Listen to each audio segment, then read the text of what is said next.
ఈ పత్రికా సమావేశంలో పాల్గొని ఈరోజు కేంద్ర ప్రభుత్వం ప్రవేశపెట్టిన వికసిత్ భారత్ 2047 బడ్జెట్లో తెలంగాణ రాష్ట్రం పట్ల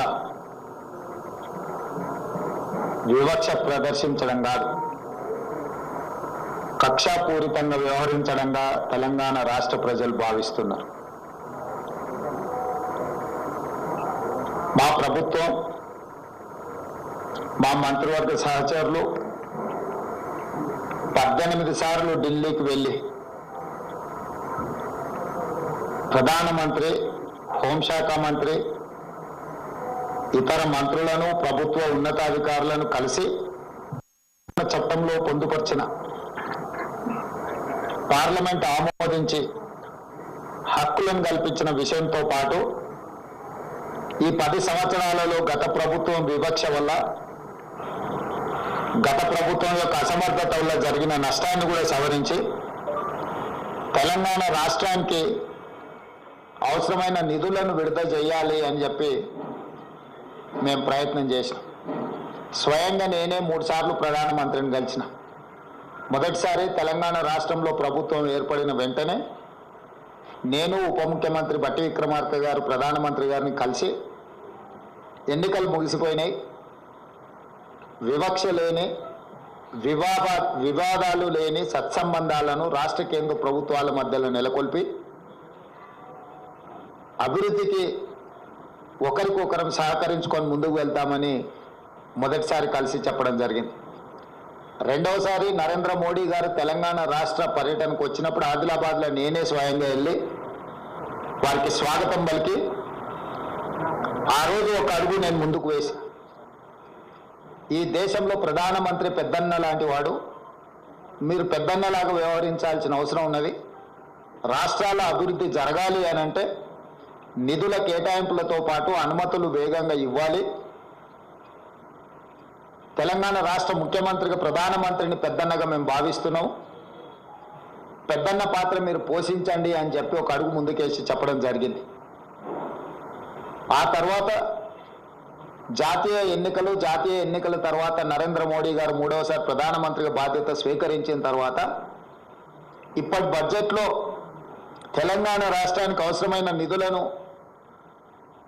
అవసరమైన ప్రణాళికను పొందుపరిచి తద్వారా తెలంగాణ రాష్ట్రానికి సహకరించమని చెప్పి 3వసారి ఢిల్లీకి వెళ్ళి ప్రధానమంత్రి గారిని కలవడం జరిగింది.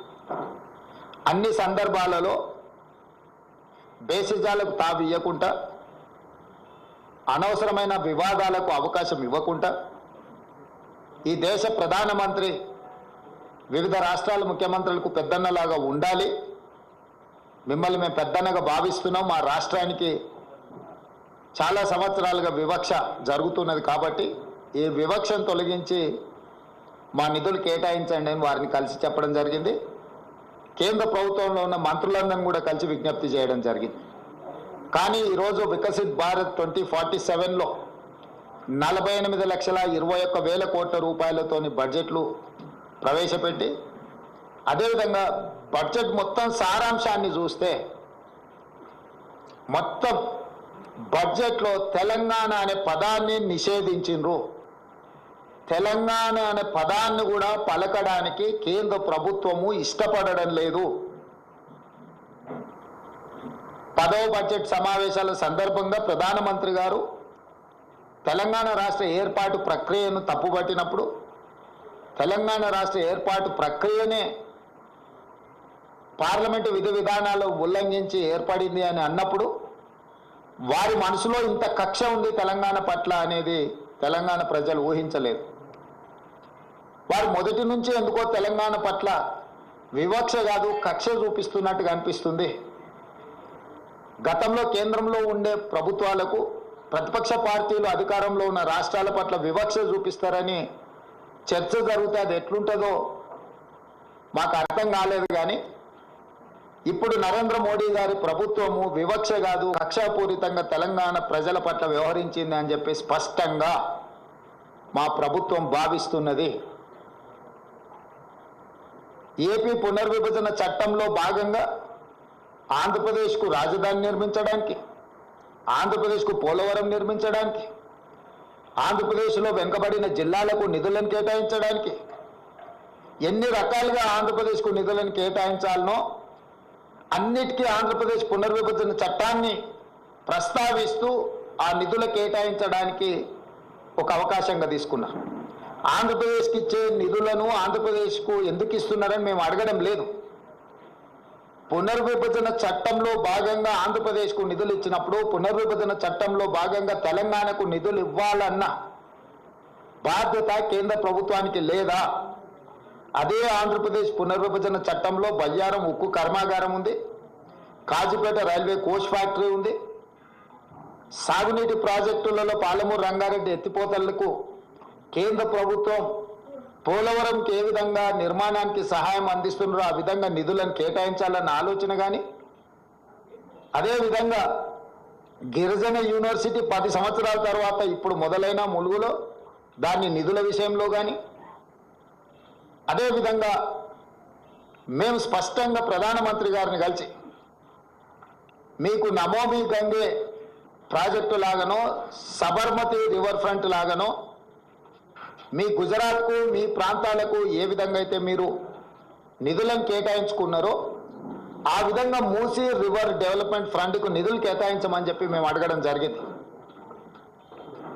విశ్వనగరంగా విస్తరిస్తున్న 5 ట్రిలియన్ ఎకానమీ అని పదే పదే చెప్పే నరేంద్ర మోడీ గారు మీ ఆలోచన ఈ దేశం 5 ట్రిలియన్ ఎకానమీకి చేర్చుకోవాలంటే భారతదేశంలో 5 మహానగరాలలో హైదరాబాద్ నగరం ఒకటి.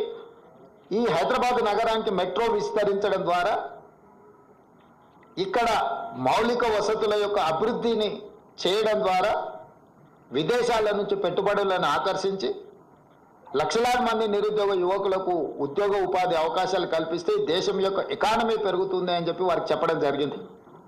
కానీ మెట్రోకు కానీ మూసీ రివర్ డెవలప్మెంట్ ఫ్రంట్ విషయంలో కానీ RRR రీజనల్ రింగ్ రోడ్ విషయంలో కానీ ఏ విషయంలో కూడా ఈ బడ్జెట్లో ఒక్క రూపాయి కూడా తెలంగాణకు ఇవ్వడానికి ప్రయత్నం చేయలేదు.